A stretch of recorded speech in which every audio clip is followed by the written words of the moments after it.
பிஸ்மில்லாஹிர்ரஹ்மானிர்ரஹீம். நபி ஸல்லல்லாஹு அலைஹி வஸல்லம் அவர்களின் பிள்ளைகள். நபி ஸல்லல்லாஹு அலைஹி வஸல்லம் அவர்களுக்கு 3 ஆண் மக்களும் 4 பெண் மக்களும் இருந்தனர். ஒரு மகனை தவிர மற்ற அனைத்து மகன்களும் மகள்களும் கத்தீஜா அம்மையாரின் மூலமாகவே பிறந்தார்கள். அப்போ 4 பெண் பிள்ளைகளும் 2 ஆண் மக்கள், 6 பிள்ளைகள் கதீஜா ரலியல்லாஹு அன்ஹா மூலமாக தான் பிறந்தது. ஒரு மகன் மாரியா ஹிப்தியா ரலியல்லாஹு அன்ஹா அவர்களின் மூலமாக பிறந்தார். மேலும் மற்ற எந்த துணைவியின் மூலமாகவும் நபியவர்களுக்கு பிள்ளைகள் பிறக்கவில்லை. நபியவர்களின் அனைத்து மகன்களும் சிறு பிராயத்திலேயே ஒஃபாத்தாகிவிட்டனர். மேலும் அனைத்து மகள்களும் பெரியவர்கள் ஆனார்கள். அவர்களுக்கு திருமணமும் நடந்தது. நபி ஸல்லல்லாஹு அலைஹி வஸல்லம் அவர்களின் மகன்கள்.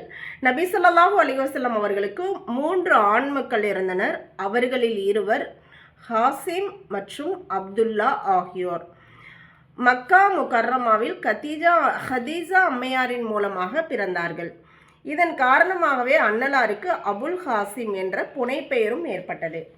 ஹஸ்ரத் ஹாசிம் நபித்துவம் கிடைப்பதற்கு முன்பே பிறந்து வஃபாத் ஆகிவிட்டார்கள். நபித்துவம் கிடைப்பதற்கு முன்பே பிறந்து சில நாட்களில் வஃபாத்தும் ஆயிட்டாங்க. இரண்டாவது மகன் அப்துல்லா. இவருக்கு தாஹிர் என்றும் தையிப் என்றும் கூறப்படும். இவர் நபித்துவம் கிடைத்த பிறகு பிறந்தார். அவர் வஃபாத்தான போது மக்கா காஃபிர்கள் சொல்கிறாங்க, நபியவர்களை இவ்வாறு பழித்து கூறினார்கள்.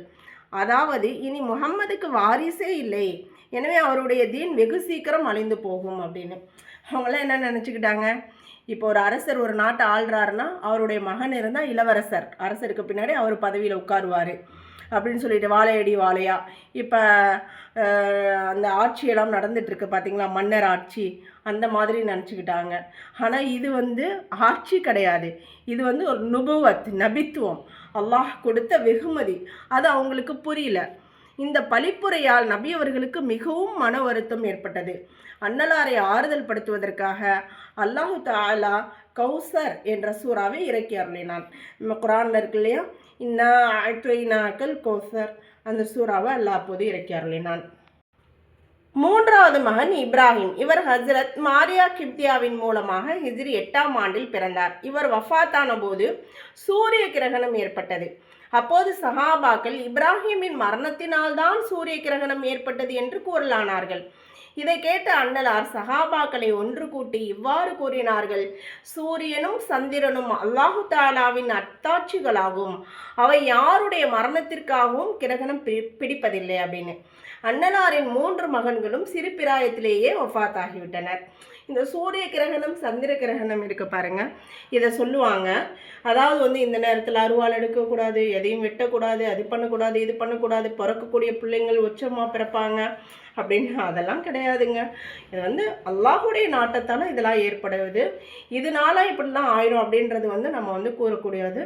அதெல்லாம் ஷிர்கான வார்த்தைகள். அல்லாஹுடைய அந்த அல்லாஹுவின் மீது நமக்கு எப்போவுமே ஒரு அவநம்பிக்கை இருக்கக்கூடாது. எல்லாமே அல்லாஹுடைய நாட்டத்தால் ஏற்படுவது, இதால் அதால் அப்படின்றது வேறு ஒரு பொருட்களை வச்சு நம்ம கம்பேர் பண்ணி சொல்லக்கூடாது. இன்ஷா அல்லாஹ். அஸ்ஸலாமு அலைக்கும்.